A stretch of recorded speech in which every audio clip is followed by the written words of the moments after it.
Bienvenue à tous dans La Reprise, l'émission qui décortique l'actu du noblard. Avant de commencer, on voudrait d'abord vous remercier pour l'engouement autour de KO. En cadeau, on vous annonce qu'un prochain flashback est en cours de montage. Il concerne l'un des boxeurs cités dans cette vidéo. À vous de prendre les paris en commentaire. Alors, au programme aujourd'hui, pas de main event, mais tout un tas de news, beaucoup autour de ceinture mondiale.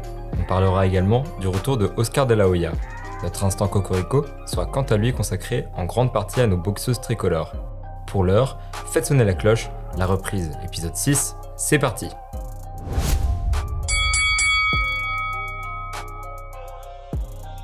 On débute avec Jermell Charlo, le champion WBC des poids moyens. Attention à ne pas confondre avec Jermell Charlo, son frère jumeau, également champion du monde, mais dans la catégorie des super welters. Samedi 19 juin à Houston, Jermell avec un A a eu plus de mal qu'escompté à conserver son titre. Pour preuve, il a même terminé avec l'arcade droite bien ouverte.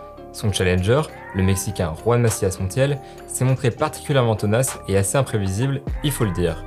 Au bout du compte, Jermell Charlo s'est unanimement imposé au point, non sans offrir une dernière frayeur au milieu du 11e. À 31 ans, il poursuit sa streak d'invincibilité et ajoute une 32e victoire à son palmarès. Pour ce qui est de la suite des opérations, le champion a ouvert deux pistes. D'abord, celle menant à Canelo Alvarez.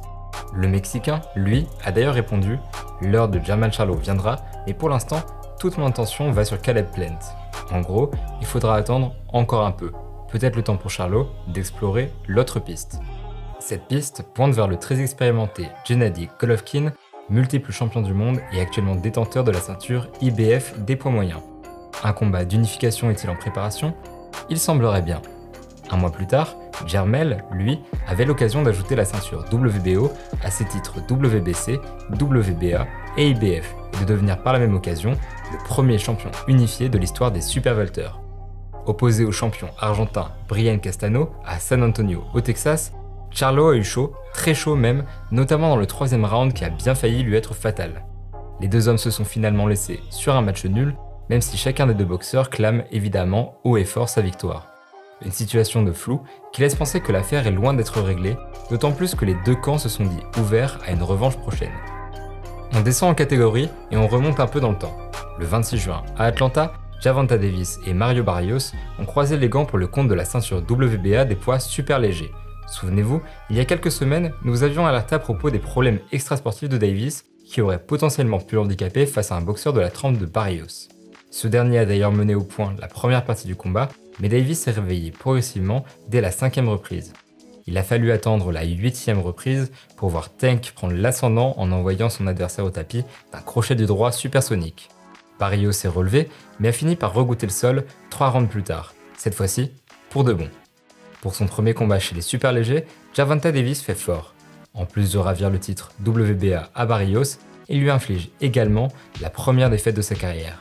Une opération propre et sans bavure qui nous montre que Gervonta Tank Davis est l'un des meilleurs finishers du moment. Niveau Veni Vidi Vici, Vasily Lomachenko n'est pas mauvais non plus. Pour son grand retour sur les rings depuis sa défaite face à Teofimo Lopez, l'ex-champion du monde des légers n'a pas fait dans la dentelle. Opposé à Masayoshi Nakatani, qui alors ne comptait qu'une seule défaite et face à Lopez, l'Ukrainien en a ajouté une seconde. Une victoire par KO au 9e round, et encore, seul le courage exemplaire du japonais lui a permis de tenir aussi longtemps. À ce stade, on aurait presque pu parler de folie. Une fois le combat terminé, Lomachenko n'a pas caché ses intentions. Il veut une revanche. Présent aux abords du ring, le père de son jeune rival a déclaré « Je pense que je pourrais convaincre mon fils de le combattre à nouveau. Cependant, la revanche ne pourra pas se tenir tout de suite. » En effet, le prodige américain doit d'abord défendre face à George Kambosos Jr. Initialement prévu le 19 juin, le combat n'a pas pu avoir lieu, Lopez ayant été testé positif à la Covid-19. Des rumeurs évoquent un report mi-août, et en attendant, Lomachenko devra prendre son mal en patience. Qu'importe, en décembre, janvier, février, l'Ukrainien se dit prêt. Si l'épaule droite de Lomachenko va mieux, ce n'est pas le cas de l'œil de Billy Joe Saunders. La dernière victime en date de Canelo a du mal à s'en remettre. Il envisagerait même de prendre sa retraite. Avec un orbite fracturé en 3 endroits différents, on peut le comprendre. Pour l'instant, aucune décision définitive n'a été prise. Saunders évalue ses options, réponse d'ici quelques mois. Depuis, Jake Paul a copieusement insulté Saunders. Peut-être ce dernier se laissera-t-il tenter par un ultime combat, histoire de mettre du beurre dans les épinards comme on dit. Si Billy Joe pourrait raccrocher les gants, Oscar de la Hoya, lui, fait le chemin inverse. Retiré des rings depuis 2008, le Golden Boy de 48 ans a acté son comeback. Et d'une légende de plus. Le 11 septembre, à Vegas, il affrontera dans une exhibition une autre légende. Pas de la boxe, mais du MMA. L'ancien champion de l'UFC, Vitor Belfort, 44 ans et retiré depuis 2018. Un adversaire qu'il ne faudrait surtout pas sous-estimer. En plus de 2 décennies de carrière, The Phenom, comme on le surnomme, s'est bâti une réputation de puncher féroce. Si sa formation première reste le jiu-jitsu brésilien, Belfort est également un pratiquant du noble art. Il a d'ailleurs déjà participé à un combat de boxe, c'était en 2006, face à José Mario Neves, qu'il avait mis KO au premier round. Que ce soit de la part de De La Hoya ou de Belfort, la prise de risque est à souligner. On peut imaginer que le Brésilien fera tout pour écouler la rencontre, si le règlement de cette exhibition le permet. S'il n'y parvient pas, on peut penser que l'expérience du Pretty Boy lui permettra de s'en sortir. En espérant que cet affrontement de papy, alléchant sur le papier, tienne toutes ses promesses.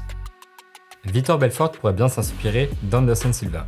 À 46 ans, l'un des monstres sacrés de l'UFC a réussi sa reconversion dans le noble art.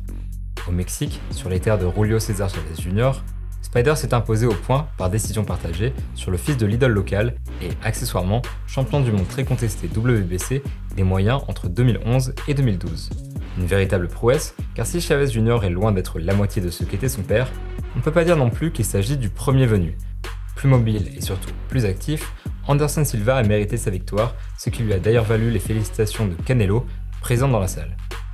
Avant de passer à notre instant Cocorico, voici une nouvelle concernant le titre WBC des poids coqs, détenu jusqu'il y a peu par notre Nordine Oubaali national. Dans le précédent épisode, nous vous avions parlé d'un potentiel combat de réunification entre Nonito Donaire, l'actuel champion WBC, et Naoya Inoue, le champion WBA et IBF. Depuis, il y a du nouveau, le japonais a eu le temps de défendre cette ceinture. Samedi 19 juin, à Vegas, il n'a fait qu'une bouchée du philippin Michael Dasmariñas, le mettant KO d'un monstrueux crochet au foie. Décidément, Naoya ne pèse pas lourd, mais frappe comme une mule. De son côté, Donaire devait initialement combattre son compatriote et champion WBO, John Riel Casimero. Le duel était prévu pour le 14 août, or, il pourrait en être autrement. Samedi 26, The Filipino Flash a affirmé qu'il se retirait du combat en raison du refus de son adversaire de s'inscrire au test antidopage. La VADA, l'association antidopage, a confirmé plus tard que les deux hommes étaient pourtant bien inscrits. Pour des insiders américains, comme Lance Pugmire, il s'agit là uniquement de trash talking, un peu spécial certes, mais le pay-per-view ne serait pas menacé. Casimero et Donaire devraient bien en découdre d'ici peu. Le vainqueur aura alors le champ libre pour défier Naoya pour la suprématie absolue des poids coqs et unifier les titres WBC, WBO, WBA et IBF. Vous l'attendiez, c'est l'heure de notre instant Cocorico.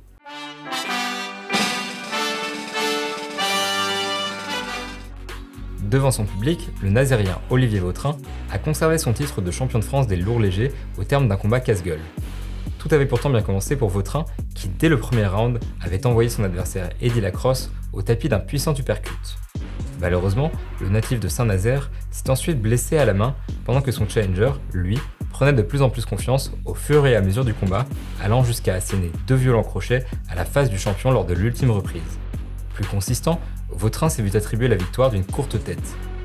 À part ça, félicitations à Romane Moulet, chez les moins de 51 kg, et à Caroline Crevellier, en moins 54 kg, pour leur titre de championne d'Europe des moins de 22 ans. Avec de telles boxeuses, ça sent bon à 3 ans à peine des JO de Paris. On leur souhaite tout le meilleur. En parlant de boxeuses et de JO, on vous avait annoncé un focus sur Maïva Amadouche, notre seule représentante à Tokyo.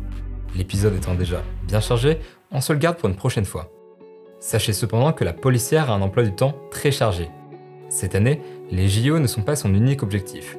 La championne IBF des Super Plumes a récemment annoncé qu'elle affronterait son homologue américaine, la championne WBO Mikaela Mayer, dans un combat d'unification à la rentrée.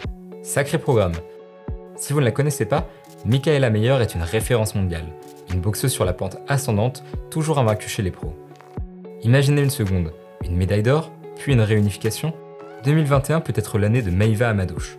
On croise les doigts. Comme annoncé en début de vidéo, aujourd'hui, pas de main event, mais quelques infos en vrac. D'abord, comme beaucoup le pressentaient, Alexander Povetkin a officiellement annoncé qu'il raccroche les gants. Gravement touché par la Covid fin 2020, le Russe, qui n'a plus 20 ans, a déclaré qu'il était l'heure pour lui de prendre du temps pour se soigner. Plus insolite maintenant, Nico Ali Walsh, le petit-fils de Mohamed Ali, disputera son premier combat professionnel le 14 août, soit 55 ans après son illustre grand-père. Mine de rien, le garçon de 20 ans est signé chez Top Rank, l'une des sociétés de promotion les plus prestigieuses au monde. Reste à savoir s'il le doit à son nom ou à ses qualités de pugiliste. Rappelons qu'il n'est pas l'unique héritier du Greatest, car sa tante, Layla, a été l'une des grandes pionnières de la boxe féminine. En 2001, elle avait d'ailleurs battu Jackie Fraser-Lyde, la fille de Joe, dans ce qui était alors vendu comme le 4e acte, toute proportion gardée, de la légendaire rivalité entre Ali et Fraser. Enfin, pour conclure, on prend des nouvelles de nos chers poids lourds. Quoi de neuf? 3 fois rien. Comme d'hab, Fury trash talk abondamment Wilder. La bronze bomber l'a alors menacé de mort. Rien que ça. Et plus récemment, Joshua en a remis une couche. On cite. Malheureusement, son équipe a laissé tomber tout le monde de la boxe. Je serai toujours là, toujours prêt à faire le show. Fin de l'année. Laissez-moi d'abord passer au Usyk. Mais avec ou sans Usyk dans ma vie, je me battrai contre Fury. Usyk n'est pas l'alpha et l'oméga. Usyk ne détermine pas le combat de Fury. Le combat de Fury doit avoir lieu. C'est un grand combat, plus grand que la boxe, plus grand que les ceintures. Il aura lieu. Après le combat contre Usyk, après avoir défendu mes ceintures, le combat sera plus grand, meilleur que ce qu'il aurait été. Et alors qu'on espérait un dénouement rapide à cette histoire, la nouvelle est tombée. Le Gypsy King a été testé positif au Covid. Le combat prévu le 24 juillet a donc logiquement été reporté au 9 octobre. Certaines rumeurs font état de faux tests PCR et avancent que Fury n'aurait pas réellement contracté le Covid. Évidemment, on ne saurait vous dire ce qu'il en est, mais un certain flou subsiste. Le Gypsy King avait-il fait ses 2 doses? Ses promoteurs avaient-ils vendu assez de tickets pour le combat? Y a-t-il eu un chaos à l'entraînement dont on n'aurait pas eu connaissance? On vous laisse réagir à cette annonce en commentaire. Voilà qui conclut ce 6e épisode de La Reprise. On compte sur vous pour nous dire ce que vous en avez pensé en commentaire et pourquoi pas nous proposer des sujets.